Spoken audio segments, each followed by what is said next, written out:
இல்லை இப்போ அதான் 2 பேர் அடிச்சுக்கிறோம் வச்சுப்போம் சார். ஒரு ஆளாக ஒரு 5-6 பேர் அடிக்கிறான், ஒரு ஆள் இன்னும் பண்ணுறாரு. சரி, சட்டம் சொல்லுது தற்காப்பு பண்ணிக்கலான்னு சொல்லுது. சரி, நான் அதுக்கு ரிமாண்டு கூட நான் ஒத்துக்கிறேன். என் மீது ரத்த காயம் இல்லை, அவர்களுக்கு ரத்த காயம் இருந்தது.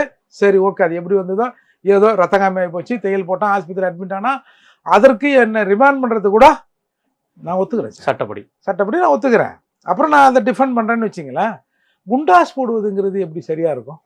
அப்போது 2 MP வச்சுருக்கேன், 4 MLA வச்சுருக்கேன், உலகத் தலைவர்ன்ற, தேசிய தலைவர் என்ற, 5ஆம் கட்ட ஈழப்போற நான் தான் நடத்த போகிறேன்ற. ஏன்னா என்னையை ஏற்று சண்டையை போட்டு என்னை ஏதாவது பண்ணி என்னை மேலே அனுப்பணும் இல்லை உள்ளே அனுப்பணுன்றது தான் உன்னோட நோக்கம், உன்னோட குறிக்கோள்லாம் என் லெவலில் தானே நீ இருக்கிற சார். நம்ம யார் கூட பேசுவோம்?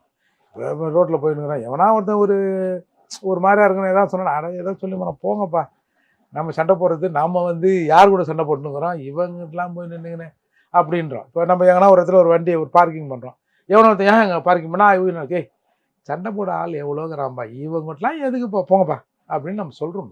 ஒதுங்கிடுறோம்ல. அது அவனுக்கு பயந்தா? எனக்கு நீ ஈக்குவலடா நாய, அப்படி தானே? அப்போ என்னைய ஈக்குவலாக நீ பார்க்குறேன்னா ஒன்று என் தரம் ஏறி இருக்கணும், எனக்கு எம்பியோ எம்எல்ஏவோ இல்லைன்னா உன் தரம் ஏன் லெவலுக்கு இறங்கி இருக்கணும். இதை திமுக சரியாக கிடைச்சிருக்காங்க இந்த தேர்தலில். அவங்க அவங்க நிறுவனங்களை வச்சு ஆய்வு பண்ணி இவர்கிட்ட ஒன்றும் இல்லை, ஓட்டுலாம் இல்லை, சொந்த சமூகம் இவரை நம்பலை சார். உண்மையிலே நம்பி இருந்து ஓட்டு இருந்ததுன்னு ஒரு சென்சஸ் இருந்தால் எப்படி சார் இவரை விடுவாங்க?